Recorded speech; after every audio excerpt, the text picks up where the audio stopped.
गुरुवर के चरणों से निवेदन करते हैं, हम सभी को आशीर्वचन देने की महती कृपा करें। हे भगवान, नमोस्तु नमोस्तु।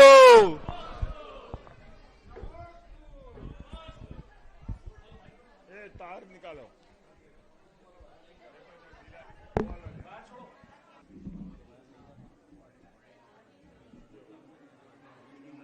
देभ्यः ओम नमः सिद्धेभ्यः। अहिंसा परमो धर्म की। आचार्य गुरुवर श्री कुंद कुंद भगवान की। आचार्य गुरुवर श्री ज्ञान सागर मुनि महाराज की।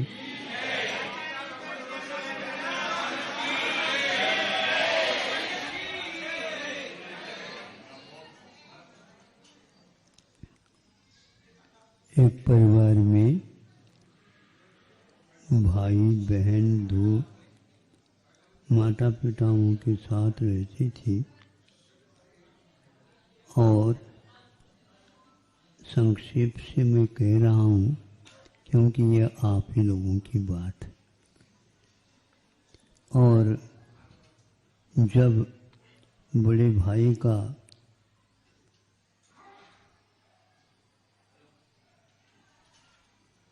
वह दिन जिसमें कुछ सीखना होता है, खाना पीना तो शुरुआत से चलता है, सीखना बीच में आ जाता है, तो उसे एक नगर को भेजने का निश्चय किया, तुम ये काम करके आ जाना। फिर जो छोटी बहन थी उसके बारे में भी हम सोचते हैं। वह 5-6 वर्ष में जो कुछ सीखना आवश्यक था सीख करके आ गया और उसके लिए कहा गया तुम आज परिवार के लिए रसोई बना करके भोजन कराएंगे, अच्छे अच्छे जो तुम सीखे हैं। तो उन्होंने बनाया।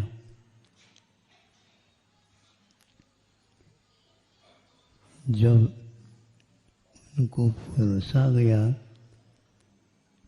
तो सुनो, सुनते ही नहीं, तुम भोजन के लिए जाकर के बैठोगे तो फिर मैं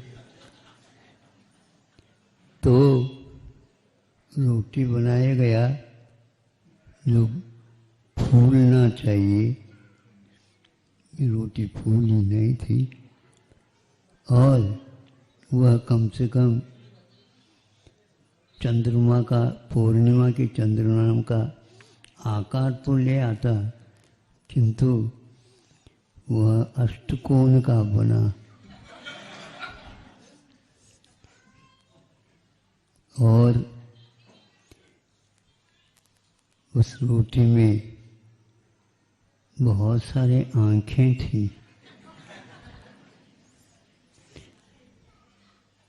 आंखें क्या होती है आपको ज्ञात है?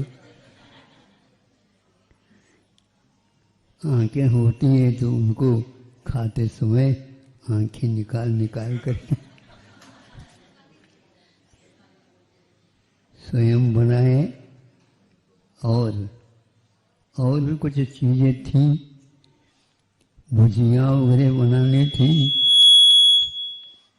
किंतु वह न बन करके क्या बन गए, लपटा जैसे बन गए। यह हुआ श्रेष्ठ नगर में पढ़ने के लिए गए पाक शास्त्र को। फिर हाँ, ठहरो ठहरो, कोई बात नहीं, बहुत अच्छे बनाए, बहुत अच्छे। फिर बहन को कहा तुम अपने लिए चीज ले आओ। वो ले आए, चंद्रमा के समान वह आकार और फूला हुआ पूरी जैसे, रोटी भी फूलती है फुलाने वाला चाहिए।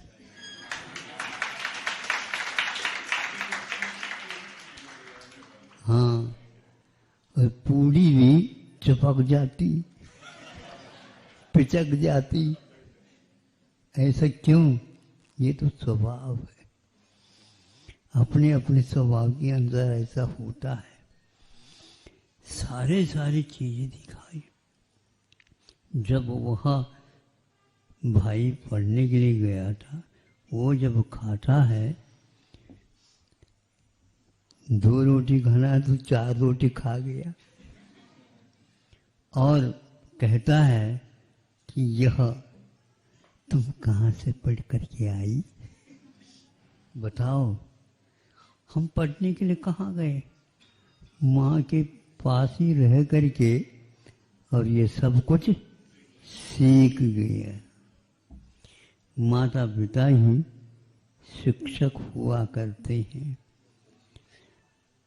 कोई भी दुकान है, पिताजी तोलता है तो बेटा कम नहीं निकलता है, वह भी उसके आगे हो जाता है। और पढ़ा लिखा कुछ नहीं, बस वो कैसा कर रहा है काम, उस काम में रह जाता है तो वह उससे भी आगे बढ़ जाता है। पढ़ो पढ़ो, लिखो लिखो, आदि आदि है, आज हो रहा है, किंतु वो किसी काम का नहीं है ऐसा कार्य। एक थोड़ा सा उदाहरण और आपका समय लेकर के बताना चाहूँगा। कुछ मेरे पास तो समय नहीं है, लेकिन आपका ही समय लेकर के आपको ही दे रहा हूँ। आज साक्षात्कार का दिन है और 50 बच्चे अपने भविष्य को बनाने के लिए आए हैं। साक्षात्कार लेने वाले लेगा, लाइन से एक एक एक एक करके बच्चे सोच रहे हैं क्या पता क्या निकलता है, परिणाम क्या निकलता है, और हमारे लिए किस कंपनी में जगह है क्या नहीं, क्या पता। साक्षात्कार तो एक एक को ले लिया, दे दिया, सब कुछ हो गया। बच्चे घबराए हुए थे। फिर इसके उपरांत साक्षात्कार लेने वाला वोट बताते हैं, हमें कितना नंबर लेता क्या पता। जब सबको बताया कि ऐसा ऐसा ऐसा ऐसा करना, संतुष्ट हो गए। फिर बाद में कुछ एक लड़के ने कहा कि आपने ऐसा पूछा, अब पूछो मत, हमने जब पूछा उस समय उत्तर तो मिल गया, अब पूछो मत। हमने अपने जीवन में साक्षात्कार तो लिया है, लेकिन मैनेजमेंट का मेरा कुछ भी ज्ञान नहीं है। लेकिन ये ध्यान रखो, बड़े बड़ों को भी हम हिला देते हैं। आप सुन रहे हैं? कानों से क्या, मन से, दोनों से? अच्छा, कान काम कर रहे हैं? कर रहे हैं? यूं कर दो तो अपने आप आ जाता है। थोड़ा सा यूं करना पड़ता है, अपना होता है तो बाकी सब आवाज है, उसके लिए दरवाजे है ही नहीं। आज भारत का कुछ तो है भाग्य, लेकिन उसको कैसा संभालना है जीवन को, ये नहीं है। जो साक्षात्कार ले रहा है उसे प्रबंध क्या है ज्ञात नहीं, लेकिन 24 घंटा चौकन्ना हो करके देखता रहता है, सुनता रहता है, समझता रहता है, पढ़ने की ज़्यादा आवश्यकता नहीं है। आज के बच्चे बहुत पढ़ गए हैं। एक हाई को सुना दो है? हाँ, उसको जीवन पर्यंत याद रखना। और मैं याद आ जाऊंगा तो अपने आप ही आपको समझ में आ जाए।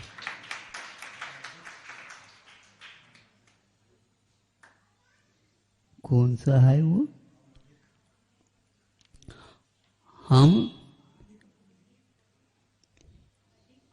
अधिक पढ़े लिखे, हम अधिक पढ़े लिखे हम कम समझदार हैं। कम समझदार हैं, हम अधिक पढ़े लिखे। अब इसको स्वीकार करते हो? हमने सब पढ़ लिया, हमने सब पढ़ लिया, हमने सब पढ़ लिया।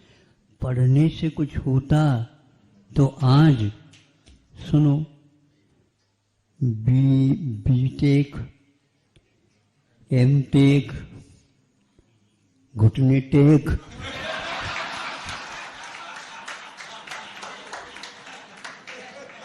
क्यों हंस रहे हो?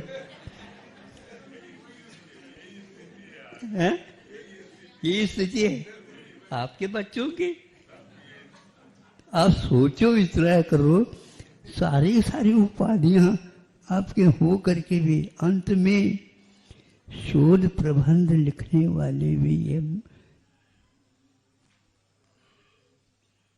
हमारे लिए 7-8 हजार का भी वेतन मिल जाए, आवेदन दे रहे हैं, अखबार में आते हैं।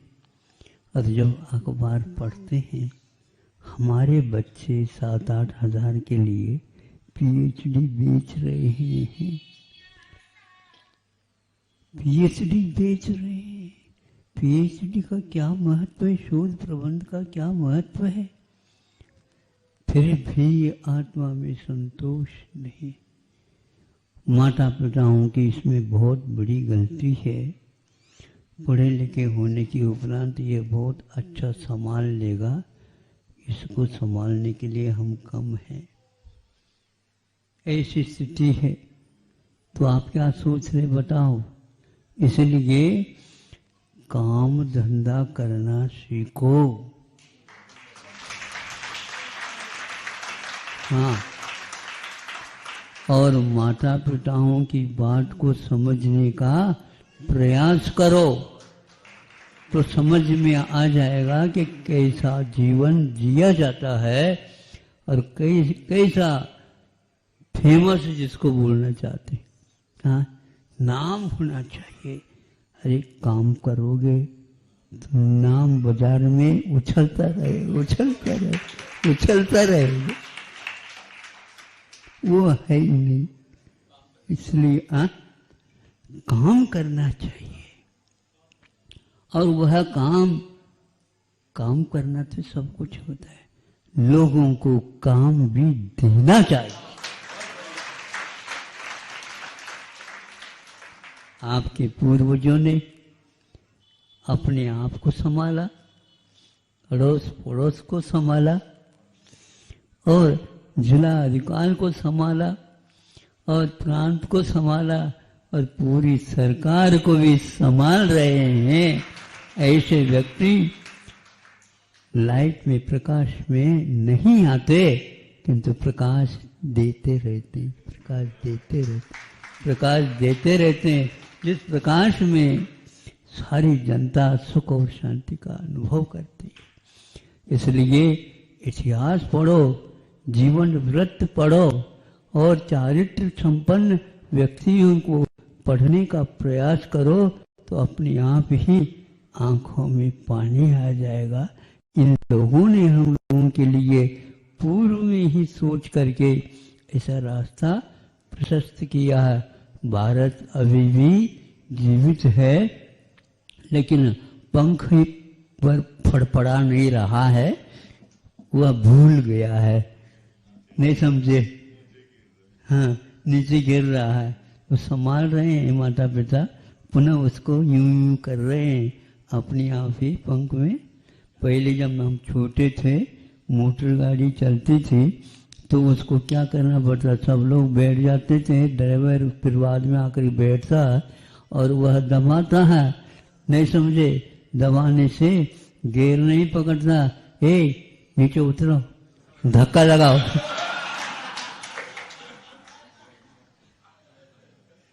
नीचे उतरो, धक्का लगाओ। आप भगा दोगे तो नहीं, भगाऊंगा नहीं, चालू करने के लिए आवश्यक है। इसी प्रकार माता पिताओं को चाहिए अपने बच्चों को धक्का लगाओ और अच्छे ढंग से सिखाओ, सब अपने आप सीख जाएंगे। अहिंसा परमो